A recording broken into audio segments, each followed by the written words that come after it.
Así es, le quiero dar la bienvenida aquí a la cabina de Rotativo Noticias Sin Filtro al escultor y muy reconocido Miguel, el maestro Miguel Peraza. Bienvenido, maestro, aquí a la cabina de Rotativo Noticias. Hombre, mil gracias por la invitación, qué gusto saludarlos, Naim, Alejandro, y sobre todo al auditorio que nos escucha. Gracias, maestro Miguel Peraza, en la asistencia hoy aquí a esta cabina de radio, pues obedece en primera instancia a lo que ya platicamos esta misma semana por teléfono, ¿no? Un curso que tiene que ver con el Estado de México, lo traen su talento, su entendimiento para impartir un curso estos días en las Torres Bicentenario, un curso que tiene que ver no solamente con el arte, sino con el difícil espectro del mercado del arte. Y esto, pues hay que decirlo desde el entendido de que evidentemente no todos los artistas son especialistas en arte, ni todos los especialistas en arte son artistas, ¿no?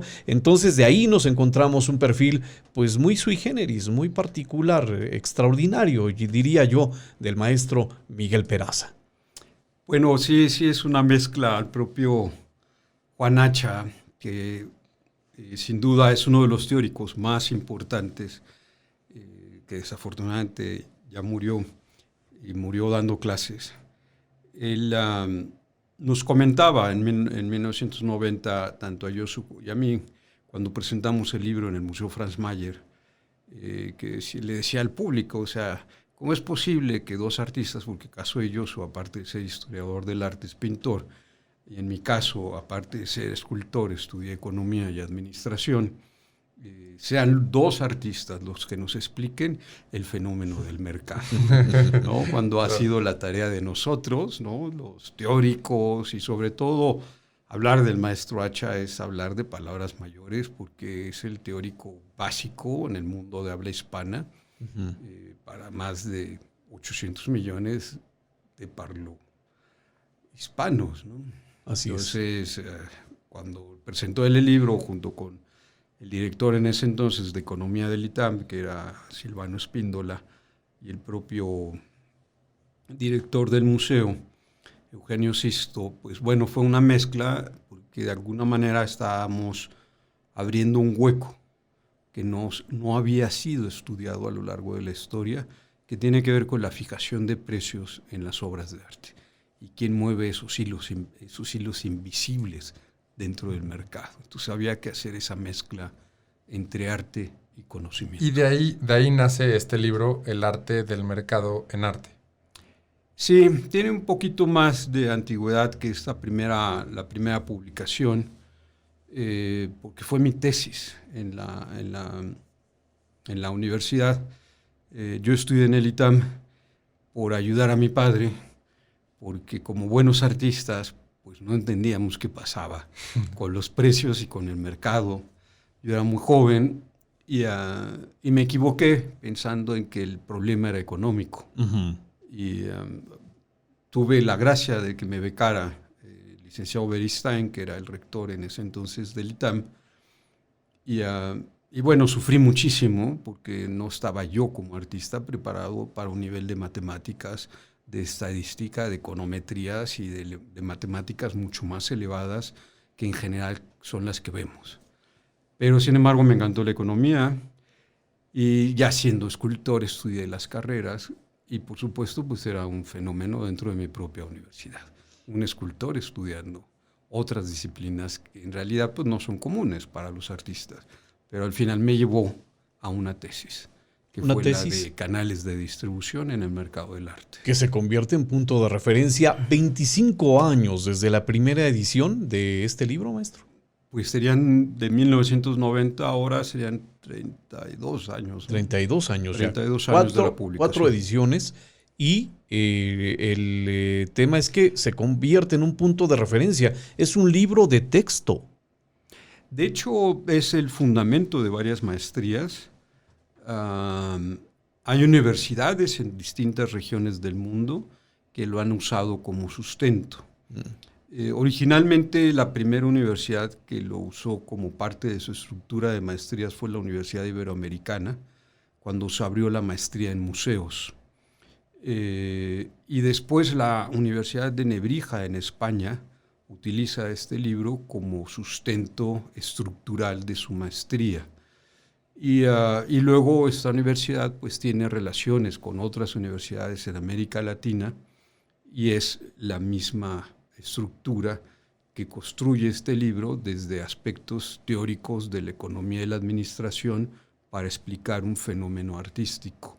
Y por otro lado, este libro ha servido para muchísimas tesis universitarias, tesis a nivel maestría, a nivel doctorado, y de ahí se han derivado una cantidad de libros muy importantes que le dan seguimiento histórico a esta publicación. ¿Cuándo se dio cuenta que le había dado al clavo, maestro, con este trabajo académico?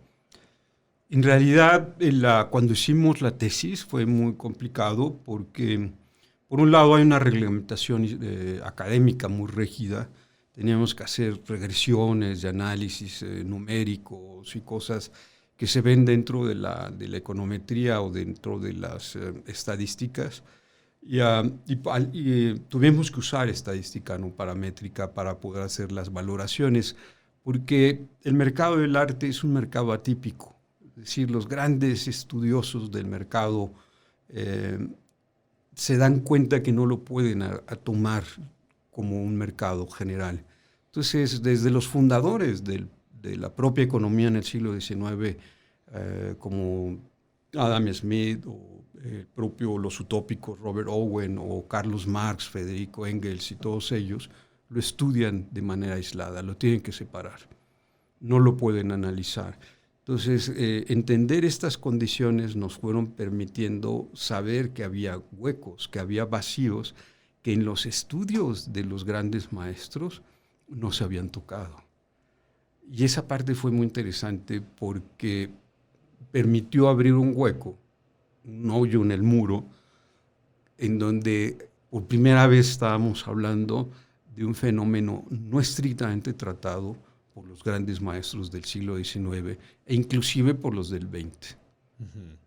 ¿No? Es que economistas como Friedman lo analizaron desde otro punto de vista. Y realmente hay todo un cambio constante en el mercado que también implica cambio en las mismas reglas. De hecho, no sé cómo nos pudiera definir usted al mercado del arte, porque es muy complejo. Los mercados siempre se comprendieron como un lugar de intercambio, en donde se encuentran los consumidores y los compradores, donde están los canales de distribución. Efectivamente, el mercado ha ido cambiando, pero sigue teniendo la misma estructura. O sea, los productores somos los artistas, los canales de distribución son las galerías, los dealers, los propios museos juegan un rol muy importante y los consumidores son los coleccionistas. Como todos los mercados en ese sentido, a veces el mercado lo dominan los compradores y a veces lo dominan los vendedores o los productores. Las condiciones de cambio del mercado históricamente hoy son completamente distintas a lo que pasó en el siglo XX y a lo que pasó en el siglo XIX cuando se liberaron los mercados del Estado y de la Iglesia. En la actualidad los mercados ya no son un lugar físico, sino son un ente que pareciera como el concepto de Estado. Es decir, no es lo mismo Estado que gobernante. El gobernante es quien ejecuta, pero el Estado es la ley, que ahí está. Y en el mercado sucede algo parecido. Es como un ente que está ahí, pero que se ejecuta físicamente. Hoy por hoy no necesariamente necesitamos poseer las obras. Durante el siglo XX, a finales del XX, que yo vengo de la mitad del siglo XX, es curioso hablar de siglos, ¿no? De cada siglo que soy del siglo pasado, ¿no? Como si fueran distancias enormes. Se modificó radicalmente el mercado porque entra el mundo cibernético. Claro. Y entonces entra una alternativa que son las criptomonedas. Y hoy cómo se va a distribuir a través de los mercados cibernéticos. Entonces, lo que nosotros confirmamos hace 30 años de que ya no era nada más el lugar físico, sino un ente de entendimiento para la distribución y consumo de las obras, pues hoy está más que comprobado. Y entonces ahora hay que analizar hacia dónde va con estos cambios. Con estos fundamentos. Platicamos en entrevista exclusiva, en vivo, completamente en vivo, en los micrófonos de Cadena Azul Radio, con el maestro Miguel Peraza, quien visita esta cabina en el marco de las actividades que está sosteniendo en la capital mexiquense. Evidentemente no es un habitante de la capital, muy cercano sí, pero finalmente pues se ha tenido que mover para atender este compromiso con Cultura del Estado. Tenemos entendido, organiza este curso que es completamente gratuito, maestro. Sí, lo organiza la Secretaría de Cultura y Turismo del Estado, que tiene al frente a la licenciada Marcela González Salas, y está destinado a todo público, con la idea de ir fortaleciendo la estructura cultural del Estado y con el ánimo de convertir al Estado de México en un ente referente planetario, y que para eso hay que hacer cambios estructurales. Y una de las partes de esos cambios estructurales es el conocimiento del mercado. Si los directivos y la gente que nos coordina carece de esta información, es muy difícil establecer la lucha abierta a mercados internacionales o a museos de alto nivel o a instituciones si nosotros no tenemos la primera base o el entendimiento para lograrlo. Hoy más que nunca, por supuesto, hablando del tema económico, vemos tasas de interés elevándose, inflación prácticamente elevándose, en general la bolsa igual no en su mejor momento. ¿Qué perspectiva o qué rol va a tomar el tema del arte en todo este escenario que claramente va a jugar un rol importante? Habría que hacer una primera distinción, y esto sí es muy importante para el público y para todos los que nos escuchan. Yo, siendo artista, protejo, por supuesto, la parte estética, la parte de la construcción y de la creación. Pero es muy importante saber que para poder desarrollar cualquier actividad se tiene que utilizar el mercado, se tienen que desarrollar estas condiciones. El mercado hoy por hoy no lo estamos controlando los artistas, e inclusive ni siquiera los canales de distribución. Lo están controlando los grandes coleccionistas del mundo. Es decir, ellos están determinando quiénes son los tops en el mercado, y frente a crisis muy profundas, y esto viene desde la Primera y Segunda Guerra Mundial y los conflictos de la segunda mitad del siglo XX, el mercado se convirtió en una manera de colocación de dinero. Claro. Sí, pero no sucede para todos los artistas. Sucede para los artistas que estamos en las etapas de maduración o de consagración. Las etapas de iniciación y de crecimiento dentro de los artistas y en el análisis estrictamente de economía, los barre el mercado, porque las grandes operaciones suceden en la consagración. ¿Por qué sucede este fenómeno? Porque hay necesidad frente a la crisis y frente a la incertidumbre financiera y frente a problemas de posibles guerras, donde colocar los recursos. Y una manera histórica ha sido la colocación en las obras de arte. Porque las obras de arte, de alguna manera, conservan, por un lado, los valores históricos, sociales, pero por otro lado, conservan la riqueza y son bienes que le pertenecen a la humanidad. Entonces son de otro tipo de circulación. No tienen la volatilidad de una acción financiera, claro, pero evidentemente sí tienen la conservación del bien. Entonces hay obras que se han subastado en más de 400 millones, de 200 millones, de 300 millones, y la pregunta es, ¿cuándo se va a detener el crecimiento de estos valores? Y hoy por hoy el mercado del arte está a la punta de los mercados, no porque tenga la misma cantidad de operaciones, pero sus rendimientos durante los últimos 20 años han sido mayores que los de la bolsa. De ese tamaño. Así es que cuando escuchemos hablar de estas subastas multimillonarias, cuando veamos a un artista en ciernes, a un artista que está iniciando, como aquel que está consagrándose, pues no nos tenemos que sentir ajenos a este fenómeno, somos parte de él, aunque no seamos productores ni comerciantes de arte, pero estamos inmersos en el mercado. Y hoy, cuando estamos viviendo este fenómeno global de crisis por distintos sectores, pues tenemos que entender cómo se está comportando cada uno de estos sectores, y el mundo del arte pues es el que tiene pues esta característica tan especial y específica que hemos comentado desde el principio de la entrevista, maestro. Por eso es importante acercarse al curso, por eso es importante tener la posibilidad de adquirir también este libro que se llama El arte del mercado en arte, que es punto de referencia, ya lo mencionábamos, es una obra del maestro Miguel Peraza y de Josué Iturbide. Es un libro a prueba del tiempo, maestro, dieron en el clavo, y a través de estas generaciones pues se ha ido confirmando. Entonces, hoy también es un libro de referencia importante para aquellos que no tengan entendimiento, que no tengamos entendimiento del mundo del arte como tal. Sí, es correcto. De hecho, el libro está escrito en un lenguaje común, porque muchas veces la preocupación de la gente es que dice, yo no soy financiero, yo no soy economista, entonces, ¿cómo voy a leerlo? Sí hay algunos principios que se explican con mucha claridad. Y ya si uno quiere profundizar, bueno, pues hay una bibliografía donde uno puede soportarlo o analizarlo desde otras perspectivas. Pero no, está escrito para todo público.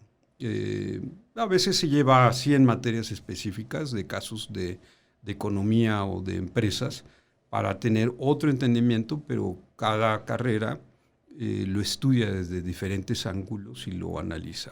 Pero en realidad es un libro de cabecera.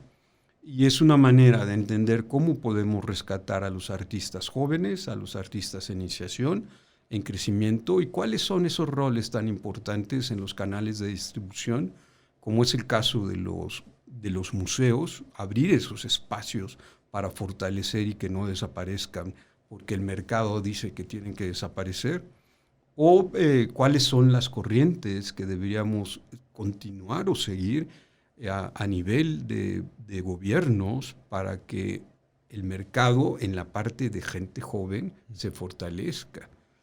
O sea, sí hay respuestas, pero una parte importante es conocer la estructura para poderla entender y atacarla y usarla.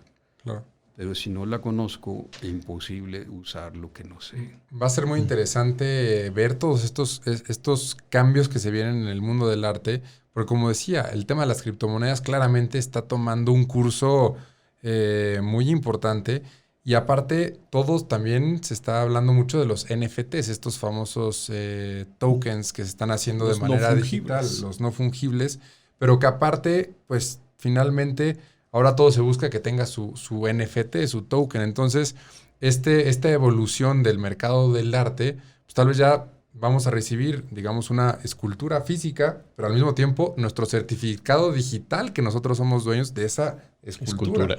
Entonces, ¿hacia dónde va este tema? Me parece muy interesante, porque esto incluye a todos esos jóvenes y a todos estos talentos que también están pues constantemente saliendo y ampliando su mercado, porque anteriormente tal vez una persona tenía acceso a México o a su ciudad, y ahora pues el arte está llegando a muchas más personas. Sí, dicho, yo creo que es un fenómeno interesantísimo, y el arte en particular, esos NFTs, que es una propiedad virtual y que puede ser explotable por quien al final la tenga, no solo va a ser la parte de los tokens para el mercado. Sin embargo, hoy el mercado del arte es el que mejor está experimentando para saber cómo se van a formalizar el resto de los mercados en términos de criptomonedas, y qué es lo que realmente va a tener el respaldo social. Efectivamente, esto es una apertura, pero estamos en un tránsito. Es decir, todavía va a haber mercados en donde se pueda, a través de los tokens, obtener la parte física. pero esto en algún momento va a desaparecer. Entonces, ¿cuál va a ser el destino de nosotros como artistas? Si la gente se va a acostumbrar a tener obras virtuales y cambiarlas cada vez que quiera, y ya no enfrentarse al objeto estético o ir al museo, y a lo mejor el museo se convierten en las cajas fuertes de la humanidad, porque pues ya no tienen la función que tenían originalmente de la didáctica, y ahora el aprendizaje es a través de los mundos virtuales. Pues todo esto del metaverso, que es una revolución que pertenece a la 4.0 y que fue creada por los alemanes en 1905, ellos están planteando qué va a pasar dentro de los próximos 100 años. Y para eso nos están convocando a los artistas, para ver cómo imaginamos el futuro, y de alguna manera los teóricos, que son los científicos o los ingenieros en sistemas o la medicina, nos interpreta a nosotros los artistas en lo que pudiera ser la ficción, claro, y ellos convertirlo en ciencia para poderlo aplicar a los mercados. Entonces el fenómeno hoy por hoy es interesantísimo. Claro, sí es el punto de entrada, es el punto de entrada tener prácticamente tu NFT, pero realmente están saliendo muchas ideas, cada una muy distinta a la otra, sobre prestaciones que puedes tener cuando tú tienes este NFT, también para, obviamente, estar dentro del metaverso que se le está llamando, pero que esté también acercando a la gente en la vida real, porque también eso se busca. Entonces, sí es un fenómeno, un laboratorio de prueba, yo diría, el tema del arte en este mundo digital. Sí, de hecho, el fenómeno más importante es que a partir de esta revolución, de esta llamada revolución industrial, que vendría siendo la cuarta históricamente para nuestra civilización, el tema es que el giro fue muy vertiginoso, porque originalmente las revoluciones industriales lo que hacían era que los productores, las grandes industrias y los gobiernos mantuvieran las tecnologías al uso y al servicio de ellos. Pero cuando sucede este fenómeno de la parte virtual, la revolución no se puede contener a sí misma y explota hacia el público en general. Entonces hoy el público no lo pueden eliminar. Entonces, claro, las tecnologías las estamos usando todos. Y ahí es donde la revolución perdió el control. ¿Sí? Claro. Pero la revolución industrial, la revolución tecnológica, entonces están usando todas las cosas que la industria utiliza, pero también se pueden utilizar en las casas, o en los vehículos, o en nosotros mismos, o comprar monedas de cualquier región del mundo, abrir los mercados. Tú has perdido control. Y que hoy se dice, ¿no? Exactamente cómo es, la accesibilidad a tecnología es tan grande que ya cualquier persona puede tener un teléfono celular y comunicarse gratis a cualquier parte del mundo, cosa que anteriormente era algo inimaginable. Pero así como puede comunicarse, también puede vender, también puede comprar. Entonces, esa posibilidad, pues sí es una verdadera locura en términos, por supuesto, económicos y de crecimiento de todas las personas. Sí, claro. De hecho, aquí ahorita los que dominan son los técnicos en sistemas. Son los que están creando un montón de plataformas y viendo para dónde se comporta esto. Pero por otro lado, la mercadotecnia tiene un valor importantísimo porque está analizando las conductas. Y a través de estos medios de comunicación es increíble. Uno puede hacer una pregunta vía telefónica para saber si hay algún bien o algo y comienzan a llegar mensajes inmediatamente, porque claro, hay sistemas que están localizando cuál es el comportamiento, claro, qué es lo que lee uno, qué noticias, cuál es el perfil. Y esto, por supuesto, no solo afecta a los mercados comerciales. Esto está tremendamente analizado ahora en las políticas públicas o en las decisiones electorales, porque hay un análisis de perfil de cada uno de nosotros y ya nadie nos escapamos al lente de una cámara o a la vista de un satélite. Claro. El mundo ha cambiado, maestro. Somos testigos y partícipes, pues, de él. Sí, estamos en un constante cambio, pero hoy mucho más veloz, mucho más importante. Y hay retos enormes. Podemos tener grandes medicamentos, pero necesitamos saber cómo vamos a conservar el cerebro íntegro. Por ejemplo. El maestro Miguel Peraza está en cabina de Cadena Azul Radio. Imagínese usted, y digo imagínese porque seguramente tiene este sentimiento de seguirlo escuchando y de participar con él en un foro abierto. Esta posibilidad pues es hoy posible. Hoy tiene actividad en el Museo de las Torres Bicentenario, maestro, a las 4 de la tarde. Correcto. En el auditorio de Torres Bicentenario de 4 a 6, ahí vamos a estar. Y con muchísimo gusto, está abierto al público, creo que es una gran oportunidad. En general estos cursos no son gratuitos. La Secretaría de Cultura y Turismo está haciendo un enorme esfuerzo para que mayor número de público pueda asistir a estas pláticas. Acuda que es completamente gratis y es una oportunidad de verdad, de oro, el poder compartir espacio y escuchar al maestro Miguel Peraza. Esta oportunidad será hoy posible, insistimos, 4 de la tarde en el museo, en el auditorio del Museo de las Torres Bicentenario, en la capital del Estado de México, en Toluca, Naim. Así no se lo pierda, es de entrada gratuita. Maestro, es un verdadero gusto tenerlo aquí en la cabina. Sabe que es su cabina de radio y para nosotros y para la audiencia es realmente un placer poderlo escuchar. Mil gracias, Naim. Mil gracias, Alejandro, y gracias al auditorio por su paciencia, por escucharnos. Acuda a este curso en el Museo de las Torres Bicentenario. Por lo pronto, a través del 95.7 de frecuencia modulada,